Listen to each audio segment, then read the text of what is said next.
नमस्कार, मी Ranjana. Home cook Ranjana चॅनलवरती आपल्या सर्वांचं पुन्हा एकदा मनापासून स्वागत आहे. आजची रेसिपी झटपट होणारी आहे. डब्याला देऊ शकता मुलांना आणि ऑफिसमध्ये सुद्धा तुम्ही ही भाजी नेऊ शकता. झटपट होणारी भाजी आहे. जास्त मसाले आपण इथे घालणार नाहीये, तरी सुद्धा भाजीची चव छान असणार आहे. तर आज सुकी मी ही भाजी बनवणार आहे आणि त्याबरोबर मी बनवणार आहे घावण. तर तुम्ही त्याला काही ठिकाणी पोळा सुद्धा म्हणतात, काही ठिकाणी घावण म्हणतात, काही ठिकाणी धिरडं सुद्धा त्याला म्हटलं जातं. पण हे धिरडं मी ज्वारीच्या किंवा तांदळाच्या किंवा गव्हाच्या पिठाचं करणार नाहीये. तर हे धिरडं मी करणार आहे. हे घावण मी करणार आहे जव गव्हाच्या पिठाचं. तर जव गहू म्हटलं तर पूर्वी बघा दळण करायला लागलं आपण, गहू साफ करायला लागल्याच्या नंतर टुशा मिळायच्या त्याच्यामध्ये. तर अशा चाळणीने चाळून वर त्या टुशा काढल्या जायच्या. तर दोन प्रकारच्या टुशा असतात. तर एक अशा हातावर जरी चोळलं तरी पण पटकन आपल्या शेंगदाण्याचे साल उडतात तसे त्याच्या साली उडल्या जातात. आणि दुसरा एक प्रकार असतो तर तो एकदम असं आपण किती जरी हाताने रगडलं तरी त्याची साल निघत नाही, घट्ट साल असते. तर त्याला जवगहू म्हणतात. तर त्या जवगव्हाचं मी ते घावण बनवणार आहे. शरीरासाठी उत्तम आहे सगळ्यांसाठी आणि फायबर भरपूर आहे, प्रोटीन पण त्यामध्ये आहे. चपाती किंवा भाकरी किंवा घावण आपण करून खाऊ शकतो. चला तर मग आजची हेल्दी आणि पौष्टिक रेसिपी आहे, संपूर्ण बघा. आणि आजचं हे जे घावण आहे अतिशय उत्तम होतं, भरपूर सारे न्यूट्रिशन्स त्याच्यामध्ये आहे. संपूर्ण रेसिपी बघा. चला तर मग रेसिपीला सुरुवात करते. गवार मी स्वच्छ धुवून आणि छान तुकडे करून इथे घेतलेले आहे. एक मिडियम साईजचा बटाटा घेतलेला आहे. इथे थोडीशी साल खराब वाटते मला, म्हणून मी एवढीच फक्त साल काढणार आहे. मला आवडत नसेल साल तर तुम्ही संपूर्ण साल काढू शकता, पण सालीमध्ये बरेचसे घटक असतात त्यामुळे मी बटाट्याची साल मी इथे काढत नाही. तर जेवढी खराब होती तेवढीच मी इथे काढलेली आहे. एका बाउलमध्ये मी ते पाणी घेतलेलं आहे.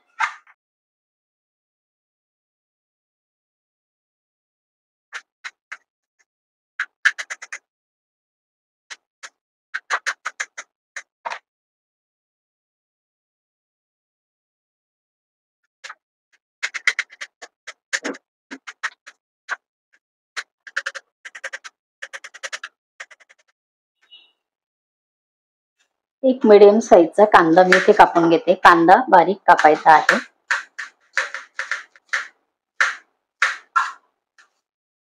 जेवढा बारीक कापता येईल तेवढा बारीक कांदा इथे कापायचा आहे.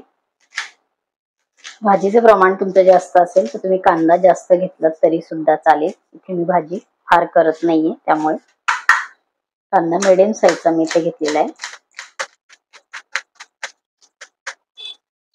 थोडेसे शेंगदाणे घ्यायचे आहेत, भाजलेले शेंगदाणे आहेत छान.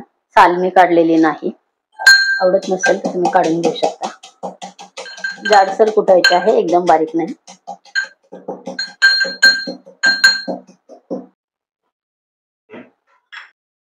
चार पाच पाकळ्या ते लसणाच्या घेतल्या. 1 टीस्पून मी जिरं घेते आणि हे व्यवस्थित कुटायचं आहे.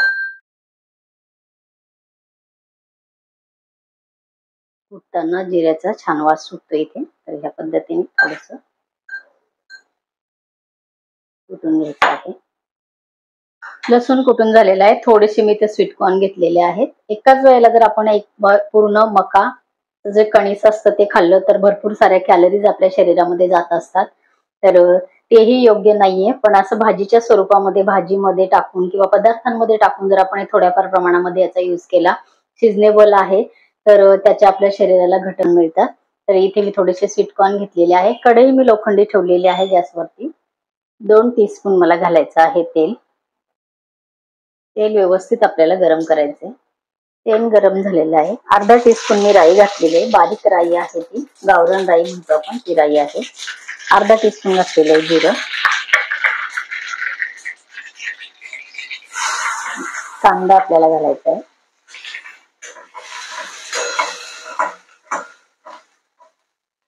कांदा चांगला तांबूस कलरचा होईपर्यंत आपल्याला परतवून घ्यायचा आहे. कांदा थोडासा परतून झाला, आपल्याला कुटून घेतलेलं लसूण आणि जिरं घालायचं आहे. जिऱ्यामुळे ही भाजी खूप छान लागते, म्हणून आपण थोडंसं फोडणीमध्ये पण जिरं घातलेलं आहे आणि कुटलेलं पण आहे.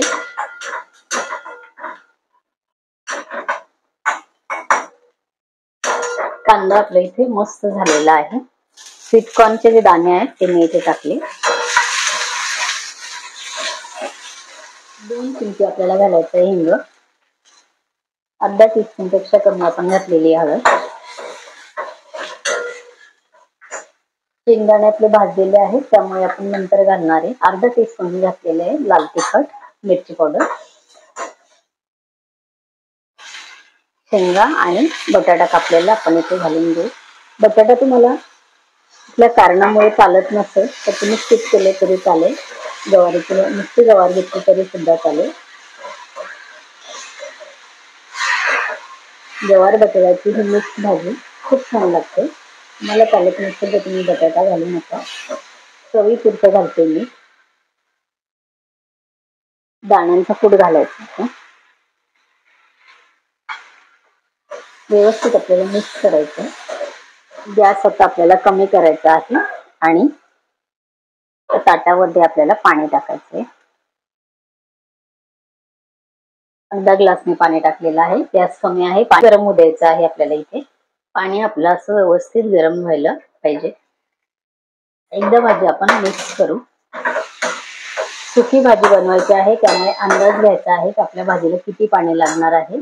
जास्तीचं पाणी टाकायचं नाही आणि परत परत जर आपण असं पाणी टाकत राहिलो तर भाजीला तशी चव व्यवस्थित येत नाही. गरम पाणी जरी परत परत टाकलं तरी सुद्धा. म्हणून भाजी किती प्रमाणामध्ये आहे तर त्याचा अंदाज घेऊन आपण शिजण्यापुरतं पाणी एकदाच भाजीमध्ये टाकायचं आहे. परत परत पाणी टाकायचं नाही. भाजीची चव खरंच बदलते. म्हणून करून बघा. एकदाच व्यवस्थित गरम पाणी करून शिजण्यापुरतं पाणी टाकून भाजीची चव छान होते. आता आपल्याला छान बटाटा आणि शेंगा शिजू द्यायचे आहेत. बटाट्याचे छोटे छोटे मी हे केलेले आहे, त्यामुळे शेंगा आणि बटाटा आपल्या सोबतच शिजणार आहे. भाजी आपली शिजते तोपर्यंत मी इथे तुम्हाला दाखवते की बॅटर मी अर्धा तास झाले भिजवून ठेवलेलं आहे. कारण जव गहू आहे, सालीसकट दळलेले, त्यामुळे आपण जरी व्यवस्थित भिजवून घेतले तर ह्यातले संपूर्ण न्यूट्रिशन आपल्या शरीराला मिळतात. पण तुमच्याकडे घाई गडबड असेल तर तुम्ही इन्स्टंट अगदी हे भिजून आणि हे धिरडं घावत असाल तुम्ही तर हे बनवू शकता. तर ह्याची कन्सिस्टन्सी मी इथे तुम्हाला दाखवते. तुम्हाला जेवढ्या प्रमाणात बनवायचं तेवढ्या प्रमाणात बनवा. त्याची कन्सिस्टन्सी याप्रमाणे इथे आपल्याला पाहिजे. थोडंसं मीठ घातलेलं आहे मी याच्यामध्ये, 2 चिमटी मीठ घालून, आणि मी हे याचं भिजून घेतलेलं आहे. तर हे पीठ एकदम आपलं जसं आपण गव्हाचं पीठ दळतो तसं दळून आणायचं आहे. फक्त ते जसे जवगव आहेत सालीसकट तसे दळून आणायचे आहे. हे बघा, त्याच्यामध्ये भरपूर साऱ्या प्रमाणामध्ये फायबर असतं. तुम्हाला इथे बोटावर दिसत असेल की सालीसकट दळल्यामुळे भरपूर सारं फायबर याच्यामध्ये आहे. कॉन्स्टिपेशनचा त्रास ज्याला आहे त्याच्यासाठी त्याची चपाती, भाकरी किंवा घावण अतिशय उत्तम ठरू शकतं. पॅन मी एकीकडे गॅसवरती ठेवलेला आहे. एक साईडने आपली भाजी पण इथे शिजते आणि थोडंसं स्पॅच्युलाच्या साह्याने पॅनला तेल लावून घेतलेले. व्यवस्थित गरम होऊ द्यायचं आहे. पॅन व्यवस्थित हे बघा गरम झालेला आहे. थंड पॅन वरती जर म्हणजे कमी गरम असेल आणि जर आपण हे टाकलं तर ते चिटकू शकतं.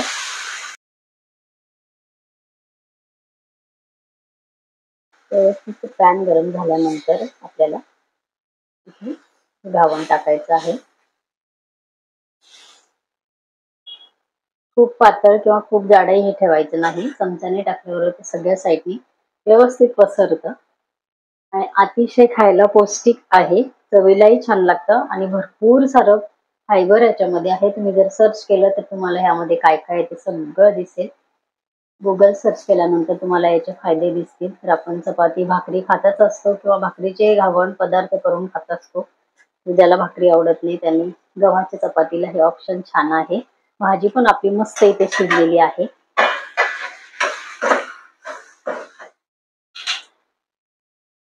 भाजी आपली छान शिजलेली आहे. घावण बनवायला अजिबात वेळ लागत नाही. एकदम छान आपल्याला दुसऱ्या साईडने पण भाजून घ्यायचं आहे. तुम्ही इथे तुपाचा वापर सुद्धा करू शकता, बटर ह्याला लावू शकता. थोडंसं तेल लावलेलं आहे. भाजी आपली तयार आहे. गॅस मी बंद केलेला आहे. पाणी संपूर्ण भाजीमधलं आपल्या आटलेलं आहे आणि भाजी छान शिजलेली आहे.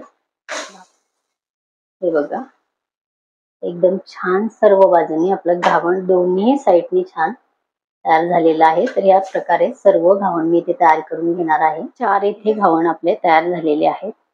मी तेल तूप नसेल लावायचं तरी सुद्धा पॅनवर हे घावण छान होतात. मीडियम साईजचे 4 घावण 4 टीस्पून मध्ये आपले इथे झालेले आहेत.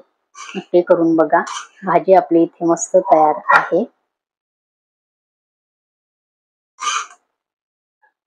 चला, हेल्दी घावण इथे तयार झालेला आहे. सुकी भाजी आपण बनवलेली आहे. झटपट होणारी भाजी आहे. जास्त मसाले आपण वापरलेले नाहीये. नक्की करून बघा. आजची रेसिपी तुम्हाला कशी वाटली कमेंट करा. रेसिपी आवडली असेल तर इतरांना शेअर करा. माझ्या चॅनलवरती खूप मोठी प्लेलिस्ट आहे व्हेज नॉनव्हेज पदार्थांची, तुम्ही बघू शकता. अशीच एक छानशी रेसिपी घेऊन उद्या परत भेटणार आहे. तोपर्यंत बाय बाय.